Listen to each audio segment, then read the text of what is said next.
जैन साथियों, आज की क्लास में मैं एसएससी सीजीएल की बहुत ही इंपॉर्टेंट पीवाई प्रीवियस क्वेश्चन लाया हूं। तो चलिए स्टार्ट करते हैं फर्स्ट क्वेश्चन से। देखिए क्वेश्चन नंबर 1 है हमारा, रजत, पूजा और आभा एक चुनाव में भाग लेते हैं। रजत को वैध मतों का 36% और पूजा को 40% मिले।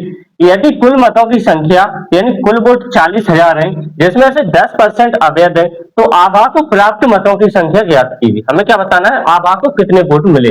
देखिए 3 व्यक्ति एक चुनाव में भाग लेते हैं, कौन, रजत, पूजा और आभा। उन्होंने भाग लिया, लेकिन रजत को कितने मिले, कुल वैध मतों का 36% मिले। कितने, 36% मिले।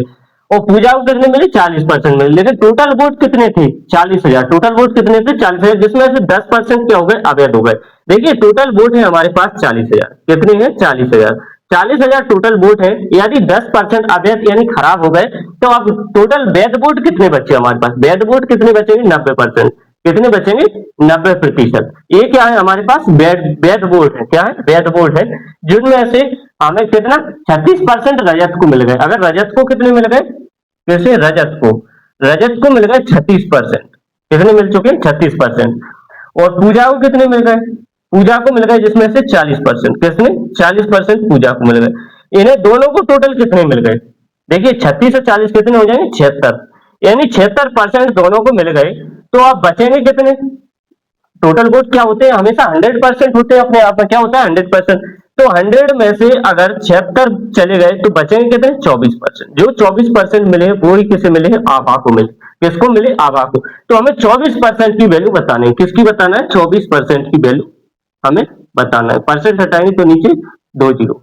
देखिए 4 जीरो से सीधे सीधे 4 जीरो जाएंगे, 4 जीरो से 4 जीरो जाएंगे।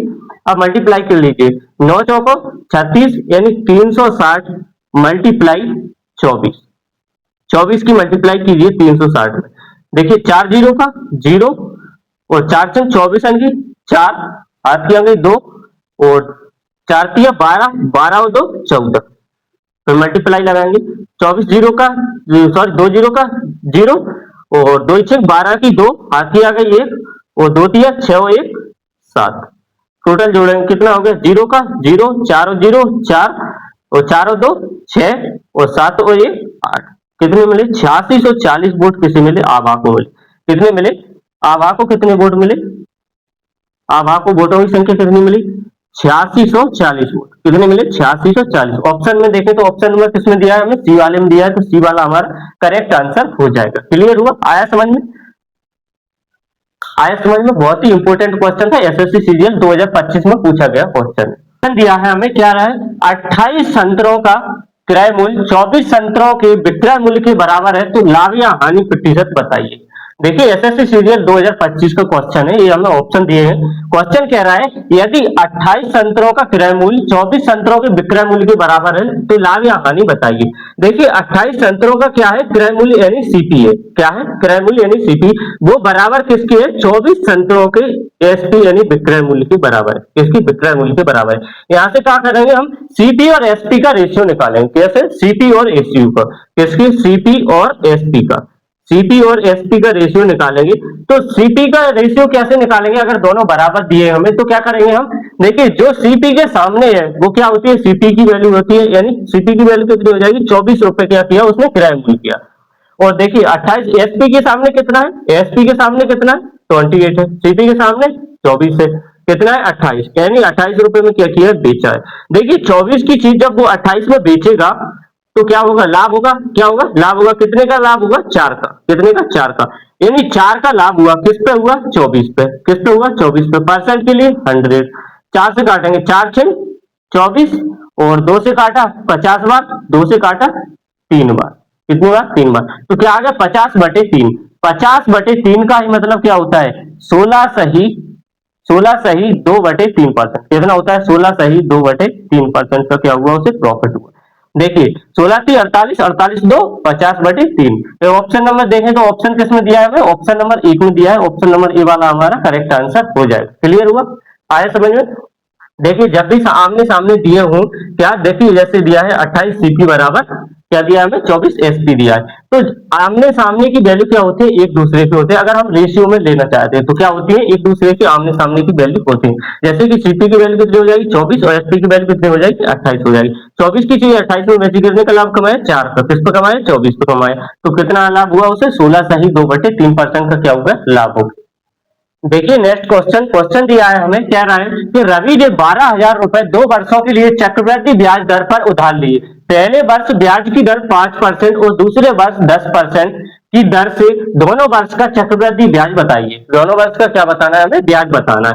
एसएससी सीजीएल 2024 में पूछा गया क्वेश्चन है, ऑप्शन दिए हैं हमारे।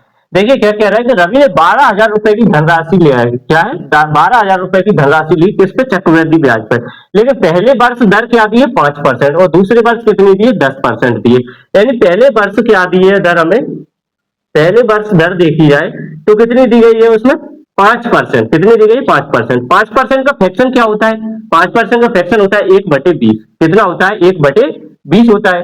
और दूसरे वर्ष कितने की दी है हमें दर, क्या दी है दूसरे वर्ष, दूसरे वर्ष, दूसरे वर्ष दी हमें 10% की दर। कितनी, 10% की दर। 10% का फ्रैक्शन क्या होता है, 10% का फ्रैक्शन होता है 1/10। कितना होता है 1/10। इसे करेंगे हम रेशियो मेथड से। किस प्रकार करेंगे, रेशियो मेथड से। देखिए पहले वर्ष क्या होगी, 20 राशि थी, एक का ब्याज लगेगा तो कितनी हो जाएगी, 21 हो जाएगी। यानी 20 राशि थी, एक का ब्याज लगा तो कितनी हो गई, 21 हो गई। दूसरे वर्ष देखिए 10 राशि थी, एक का ब्याज लगा तो कितनी हो जाएगी, 11 हो जाएगी। 10 राशि थी, एक का ब्याज लगा तो कितना हो गई, 11 हो गई। देखिए यहाँ पर राशि कितनी थी टोटल, 20 10 और 200, कितनी 200। लेकिन वो कितनी गई, 11 एकम, 11 की एक हाथ किए गई, 11 दूनी 22 और 23, कितनी हो गई 231 हो गई। ब्याज कितना लगा यहाँ पे, 200 राशि थी, 231 हो गई, कितना लगा 31 रुपए ब्याज लग गया। कितना, 31 रुपए क्या लग गया, ब्याज लग गया। देखिए यहाँ क्या कह रहा है कि राशि 200, लेकिन वो कह रहा है कि राशि कितनी है 12,000। राशि कितनी है 12,000। देखिए यानी 200 यूनिट की वैल्यू कितनी दी है हमें, 12,000 दी है। कितनी दी है 12,000। 12,000 कितने की यूनिट की वैल्यू दी है हमें, 200 यूनिट की। हमें क्या निकालना है, हमें बताना है 31 यूनिट की वैल्यू, कितने की 31 यूनिट की वैल्यू बताना है हमें। देखिए काटेंगे हम, कैसे काटेगा, ये कट जाएगा क्या, हाँ कट जाएगा। 2 जीरो से 2 जीरो जाएगा और 2 से काटेगा ये 60 बार। कितनी बार जाएगा, 60 बार। कितनी बार जाएगा, 60 बार। तो आप 31 की मल्टीप्लाई 60 में करेंगे, 31 की मल्टीप्लाई 60 में करेंगे तो कितना आएगा, जीरो का जीरो आएगा और 6 एकम 6 और 6 तिया 18, कितना आएगा 1860 रुपए क्या लग गया, चक्रवृद्धि ब्याज आ गया। ऑप्शन नंबर किसमें दिया है, ऑप्शन में दिया है हमें डी वाले में, तो ऑप्शन नंबर डी वाला यहाँ पर हमारा करेक्ट आंसर हो जाएगा। क्लियर हुआ, या चक्रवृद्धि ब्याज कितना लग रहा है उसे 1860 रुपए। राशि कितनी ली थी उसने 12,000 रुपए। पहले वर्ष में ब्याज दर कितनी दी है 5%, दूसरे वर्ष में 10%। तो हमने किस प्रकार से किया, इसे रेशियो मेथड से किया, तो ब्याज निकल के कितना आ गया हमारा 1860 रुपए। ऑप्शन नंबर डी वाला बिल्कुल करेक्ट आंसर हो जाएगा। देखिए अगला क्वेश्चन दिया है हमें, क्वेश्चन कह रहा है एक बैग में 2:3:5 के अनुपात में 50 पैसे 25 पैसे और 20 पैसे के सिक्कों के रूप में 550 रुपए की धनराशि है। तो 50 पैसे और 20 के पैसे की सिक्कों की धनराशि का योग बताइए। क्या कह रहा है हमसे कि 50 के पैसे और 20 के पैसे के सिक्कों से बनी धनराशि के बीच में क्या बताना है, हमें योग बताना है। एसएससी सीजीएल 2025 में पूछा गया क्वेश्चन, ये हमें ऑप्शन दिए। देखिए धनराशि रुपए कितने कितने के हैं, कैश कैसे पैसे, एक है 50 का पैसे, क्या है 50 के पैसे और 25 के पैसे और क्या दिए हैं हमें 20 के पैसे। किसके, 20 के पैसे। देखिए किस रेशियो में, 2 3 और 5 के, 2 3 और 5 के रेशियो में। तो धनराशि कितनी हो जाएगी अगर धनराशि बनाई जाए। देखिए 50-50 के अगर 2 सिक्के हैं तो धनराशि क्या हो जाएगी, 1 रुपए हो जाएगी। कितना हो जाएगा, 1 रुपए हो जाएगा। अगर देखिए 25 पैसे के 3 सिक्के हैं तो कितनी धनराशि हो जाएगी, 0.75 पैसे हो जाएगी। कितनी हो जाएगी, 75 पैसे हो जाएंगे। और अगर हमसे पूछ लिया जाए कि 20-20 पैसे के अगर आपके पास 5 सिक्के हैं तो कितने रुपए हो जाएगा, 1 रुपए हो जाएगा। कितना रुपए हो जाएगा, 1 रुपए हो जाएगा। देखिए सभी का योग किया जाए तो कितने रुपए हो जाएंगे, 2.75 रुपए। कितने, 2.75 रुपए। योग क्या हो जाएगा सभी का, योग कितना हो जाएगा 2.75 और 2.75 हो गया क्या, रुपए। और वो कह रहा है कि रुपए कितना होगा, सिक्कों से बना हुआ रुपए कितना है 550 रुपए। कितना है 550 रुपए। यानी 2.75 की वैल्यू कितनी दी है हमें, 550 दी है। देखिए 2 पॉइंट कितनी दी है हमें, 550 वैल्यू दी है, कितने की दी है 2.75 की वैल्यू दी। देखिए पॉइंट हटाएंगे तो 2 जीरो और बढ़ जाएंगे, पॉइंट हटाए तो 2 जीरो और बढ़ गए। अब किससे कट रहा है, 11 से काट लेते हैं इसे, 11 से काटेंगे, 11 5 55 3 जीरो आएंगे। फिर 11 से काटेंगे, 11 दूनी 22, 11 5 25। देखिए अगर 25 से काटेंगे, 25 दूनी 50, टोटल कितनी बार जाएगा? 200। कितनी बार जाएगा? 2000। सॉरी कितनी बार जाएगा? 25 दूनी 50, और यहाँ पे कितने थे? 2 जीरो और थे, तो ये कितना हो जाएगा? टोटल 2000। कितना हो जाएगा? 2000। 1 जीरो और होगा यहाँ पे। कितना? ये राशि कितनी थी? यहाँ पर राशि थी 5500। कितनी थी? 5500 थी, सॉरी कितनी थी? 5500 थी यहाँ पे। तो क्या हो जाएगा? 1 जीरो और आएगा, तो राशि कितनी हो जाएगी? टोटल 2000। यानी 1 यूनिट की वैल्यू, 1 रुपए की वैल्यू कितनी आ गई हमारी? 2000 आ गई। कितनी आ गई? 2000। तो हम देखें तो 5 के सिक्कों की संख्या कितनी हो जाएगी? 5 के सिक्के में कितने रुपए हो जाएंगे? देखिए 2 की मल्टीप्लाई 1 में करेंगे तो कितने हो जाएंगे? 2000 रुपए। कितने हो जाएंगे? 2000 रुपए। और 1 के सिक्के, 20 पैसे के सिक्के देखा जाए तो भी कितने हो जाएंगे? यहाँ पर देखिए 1 की मल्टीप्लाई करेंगे तो कितने हो जाएंगे? 2000। तो हमें क्या बताना है? दोनों का योग बताना है। किस किस का? 50 पैसे के और 20 पैसे के सिक्कों से बनी हुई धनराशि के बीच में योग बताना है। तो 2000 और 2000 कितने हो जाएंगे? टोटल 4000। देखिए यहाँ पर लिख लेते हैं साइड में, कितने? 50 पैसे प्लस 25 पैसे की राशि कितनी हो जाएगी? 2000 प्लस में 2000 प्लस 2000, कितने हो जाएंगे? टोटल 4000 रुपए। कितने हो जाएंगे? 4000 रुपए टोटल। ऑप्शन नंबर किसमें दिया है? 4000 दिया है ऑप्शन नंबर बी में, तो ऑप्शन नंबर बी वाला यहाँ पर हमारा करेक्ट आंसर हो जाएगा। क्वेश्चन में थोड़ा करेक्शन कर लीजिए, 5500 थी धनराशि, कितनी हो जाती है? 5500 थी। कितनी? 5500 है, 5500। चलिए, तो ऑप्शन नंबर सी वाला, बी वाला सॉरी, यहाँ पर हमारा करेक्ट आंसर हो जाएगा। टोटल धनराशि क्या हो जाएगी? 4000 रुपए। क्वेश्चन कह रहा है कि एक जल, क्या कह रहा है? स्थिर जल में नाव की चाल 12 किलोमीटर पर आवर और धारा की चाल 3 किलोमीटर पर आवर है। एक आदमी 45 किलोमीटर की दूरी प्रारंभिक बिंदु से वापस आता है, तो लगने वाला समय बताइए। क्या कह रहा है? लगने वाला समय बताइए। एसएससी सीपीयू 2024 में पूछा गया क्वेश्चन, ये हमारे सामने ऑप्शन दिए हैं। देखिए क्वेश्चन कह रहा है कि स्थिर जल में जब कोई नाव आती है तो उसकी चाल कितनी दी है? नाव की 12 किलोमीटर प्रति घंटा दी है, लेकिन धारा की चाल कितनी दी है? हमें 3 किलोमीटर प्रति घंटा दी है। एक व्यक्ति है जो 45 किलोमीटर जाता है और वापस आता है, तो कुल समय बताना है हमें। देखिए जब भी व्यक्ति 45 किलोमीटर जाएगा तो कैसे जाएगा? अपस्ट्रीम जाएगा। क्या जाएगा? अपस्ट्रीम जाएगा। वो वापस आएगा तो डाउन स्ट्रीम में आएगा। देखिए जब व्यक्ति जाएगा तो कैसे जाएगा? धारा की दिशा में। कैसे जाएगा? धारा की दिशा में। तो धारा की दिशा में लगने वाला समय कितना हो जाएगा? कुल चाल बटे क्या होता है? कुल दूरी बटे चाल। दूरी बटे चाल क्या होता है? समय होता है, यानी बी प्लस डब्ल्यू जाएगा। कैसे जाएगा? B plus W. B plus W जाएगा। B plus W, B plus जाएगा तो बी क्या होती है? बोट की चाल होती है। क्या होती है? बोट की चाल होती है। और डब्ल्यू क्या होते हैं? वाटर यानी धारा की चाल होती है। क्या होती है? धारा की चाल होती है। यानी दोनों की चाल क्या होगी? जुड़ेगी। दोनों की चाल जुड़ेगी तो 12 और 3 कितना हो जाएगा? 15, यानी 15 किलोमीटर पर आवर की चाल से जाएगा। तो कितना समय लगेगा? यहाँ बी प्लस डब्ल्यू में यहाँ देखा जाए तो कितना समय लगेगा? 15 3 45, यानी 3 घंटे यहाँ लग जाएगा उसे। कितना? 3 घंटा लग गया। अब आएगा लौटते हुए तो कैसा आएगा? अब आएगा बी माइनस डब्ल्यू की चाल से। किससे? बी माइनस डब्ल्यू की चाल से। लेकिन दूरी कितनी आना है उसे? 45 किलोमीटर ही। दूरी 45 किलोमीटर ही आना है। देखिए बी यानी बोट की चाल कितनी दी है? 12 किलोमीटर। तो डब्ल्यू यानी वाटर की चाल कितनी दी है? 3 किलोमीटर। तो 12 में से अगर 3 जाएगा, 12 में से 3 चला गया तो कितने की चाल से आएगा? 9 किलोमीटर पर आवर। कितने? 9 किलोमीटर पर आवर की चाल से। तो 9 से काटेंगे, 9 पाना 45। यहाँ आगे में कितने घंटा लग जाएगा उसे?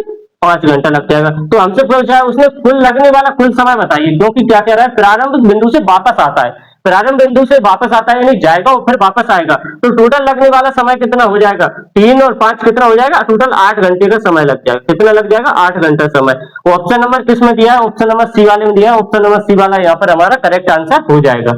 आया समझ में? अगर देखिए नहीं आया समझ में तो एक बार और समझ लीजिए। देखिए क्वेश्चन कह रहा है कि स्थिर जल में नाव की चाल कितनी दी है? हमें बोट की चाल 12 किलोमीटर पर आवर दी है।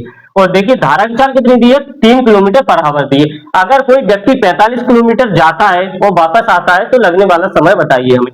अगर वो जाएगा तो कैसा जाएगा? बोट प्लस धारा की चाल के साथ जाएगा, क्योंकि धारा कैसी हो रही? बह रही है। कितनी? 3 किलोमीटर पर आवर की गति से बह रही है।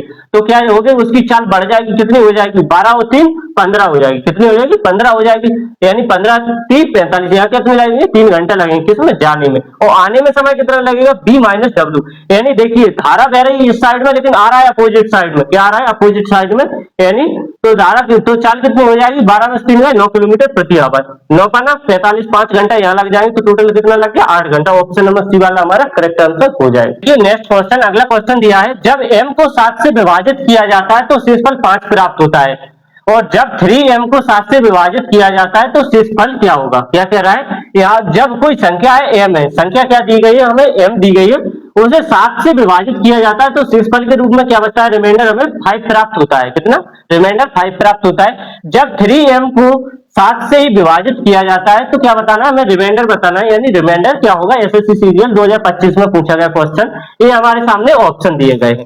देखिए कोई संख्या m है, इस प्रकार के क्वेश्चन आपको बहुत बार बहुत सारे टीचरों ने करवाए होंगे, तो डायरेक्ट रटवा देते हैं। क्या कर देते हैं कि जो आपके पास पहला वाला रिमाइंडर है उसमें क्या कर दीजिए, आप भाजक से भाग दे दिए, जो शेषफल बचेगा वही क्या होता है, शेषफल। लेकिन इसके पीछे का एक नियम होता है। क्या होता है नियम, क्या कहता है कि जो संख्या हमें m दी है, जो संख्या हमें दी है m, तो उसे क्या करना चाहिए, दूसरे वाले शेषफल से पूरी तरीके, दूसरे वाले भाजक से सॉरी पूरी तरीके से कटना चाहिए। तभी क्या कर देते हैं हम, जो पहला वाला रिमाइंडर देते हैं हमें, शेषफल देते हैं, उसमें डायरेक्ट भाग दे देते हैं। इसी प्रकार अगर हमें संख्या क्या दी है, हमें 3m दी है, कितनी दी है 3m। अब 3m को हमें 7 से विभाजित करना है, तो संख्या पहले क्या थी m थी, लेकिन हमें नहीं पता कि क्या थी m, तो क्या कर लेते हैं हम, जो संख्या है m वो क्या मान लेते हैं, हम पहले वाले शेषफल को मान लेते हैं, यानी m की वैल्यू क्या मान लेते हैं, हम पहले वाला शेषफल मान लेते हैं। क्यों मान लेते हैं कि जो m संख्या दी है वो दूसरे वाले भाजक से भी पूरी तरीके से विभाजित हो जाएगी। किसने, किससे, दूसरे वाले भाजक से पूरी तरीके से विभाजित हो जाएगी। तो देखिए m की वैल्यू क्या मान ली हमने, 3 मान ली, तो कितना हो जाएगा, संख्या क्या हो जाएगी 3 × 5, यानी 3 5 से कितने हो जाएगी 15 हो जाएगी। अब इसे विभाजित करना है हमें 7 से, 7 दूनी 14, रिमाइंडर क्या बचा हमारे पास, शेषफल क्या बचा हमारे पास, 1 बचा। क्या बचा, 1 बचा। यही हमसे पूछा था कि रिमाइंडर क्या बचे, क्या बचा 1 बचा। ऑप्शन नंबर डी वाला यहाँ पर हमारा करेक्ट आंसर हो जाएगा। क्वेश्चन कह रहा है कि एक कमरा घनाभ के आकार में है, जिसकी लंबाई चौड़ाई ऊंचाई कितनी दी है, 12 मीटर, 10 मीटर और 3 मीटर है, और क्या कह रहा है कि 50 रुपए प्रति वर्ग की दर से कमरे की दीवारों की सफेदी करने की लागत बताइए। क्या बताना है, सफेदी यानी पेंट करने की कॉस्ट बताना है हमें। देखिए कमरा कैसा दिया है, घनाभाकार दिया है। कैसा, घनाभाकार कमरा दिया है, जिसकी लंबाई कितनी दी है हमें, 12 मीटर दी है, चौड़ाई कितनी दी है 10 मीटर दी है, ऊंचाई कितनी दी है 3 मीटर दी है। तो क्या बताना है कि कमरे की दीवारों पर जो सफेदी यानी पेंट किया गया उसकी लागत बताना है। वो लागत कैसे लग रही है, 50 रुपए प्रति वर्ग की दर से लग रही है, 50 रुपए प्रति वर्ग मीटर की दर से लग रही है। देखिए प्रति वर्ग मीटर की दर से लग रही है। देखिए तो अभी अगर आपने अगर घनाभ की चारों दीवारों का क्षेत्रफल पढ़ा होगा, तो क्या करते हैं, कमरा कैसा घनाभकार है, तो घनाभ की चारों दीवारों का क्षेत्रफल क्या होता है, अगर चारों दीवारों का क्षेत्रफल निकाला जाए, यानी घनाभ का वक्र पृष्ठीय क्षेत्रफल, तो वो क्या होता है हमारा, वो होता है 2l + b × h, यानी कमरे की चारों दीवारों का क्षेत्रफल लिख लीजिए, कमरे की चारों दीवारों का क्षेत्रफल, चारों दीवारों का क्षेत्रफल वो क्या होता है, वो होता है 2l + b इंटू में h। क्या होता है, लंबाई इंटू चौड़ाई, लंबाई प्लस चौड़ाई इंटू में क्या होता है h होता है। देखिए लंबाई कितनी दी है हमें, l बराबर लंबाई कितनी दी है हमें 12 मीटर, कितनी दी है 12 मीटर दी है, और b बराबर चौड़ाई कितनी दी है हमें, चौड़ाई कितनी दी है 10 मीटर दी है, कितनी 10 मीटर। h बराबर हाइट कितनी दी है हमें 3 मीटर दी है, कितनी दी है 3 मीटर दी है। देखिए 2 मल्टीप्लाई में देखिए l + b दोनों को जोड़ेंगे, यानी 12 और 10 कितने हो जाएंगे 22, 12 और 10 कितना हो जाएगा 22, मल्टीप्लाई क्या दिया है हमें h, यानी हाइट कितनी दी है 3, और हमें क्या बताना है 50 रुपए प्रति वर्ग मीटर की दर से क्या लग रही है, लागत लग रही है, तो 50 की और मल्टीप्लाई करनी पड़ेगी, क्योंकि 50 रुपए प्रति वर्ग किलोमीटर दर से क्या लग रही है, लागत लग रही है मीटर से, तो क्या करना पड़ेगा मल्टीप्लाई। अब मल्टीप्लाई कर लीजिए, सभी क्या है मल्टीप्लाई में। देखिए अगर 22 का मल्टीप्लाई, देखिए 22 का मल्टीप्लाई दो में कर लेते हैं तो क्या हो जाएगा, 22 दूनी 44 मल्टीप्लाई 5 दिया 15 यानी 150। देखिए दोनों की मल्टीप्लाई करेंगे तो कितना आ जाएगा, 0 का 0 और 15 चौको 60, 60 का 0 आएगा, हाथ की चल गई कितनी 6, और 15 चौको 60 और 6 66, तो कितनी आ जाएगी 6600 रुपए की आ जाएगी, लागत आ जाएगी 6600 रुपए। 6600 रुपए की आ गई कमरे की चारों दीवारों की सफेदी यानी पेंट करने की कॉस्ट आ गई। हमारा ऑप्शन नंबर किसमें दिया है, ऑप्शन नंबर ए वाले में दिया है, तो ऑप्शन नंबर ए वाला यहाँ पर हमारा करेक्ट आंसर हो जाएगा। आया समझ में। देखिए कमरा कैसे दिया था हमें, घनाभकार दिया था, वो घनाभकार कमरे की क्या बताना था, चारों दीवारों की सफेदी करने का क्षेत्रफल बताना था। देखिए जब भी अगर आपसे कमरा पूछ लिया जाए तो कमरे में क्या है, चारों दीवारों का पेंट करते हैं, ना कि हम ऊपर की छत पे ना ही नीचे की छत पे पेंट करते हैं। पेंट क्या होता है, चारों दीवारों पे होता है।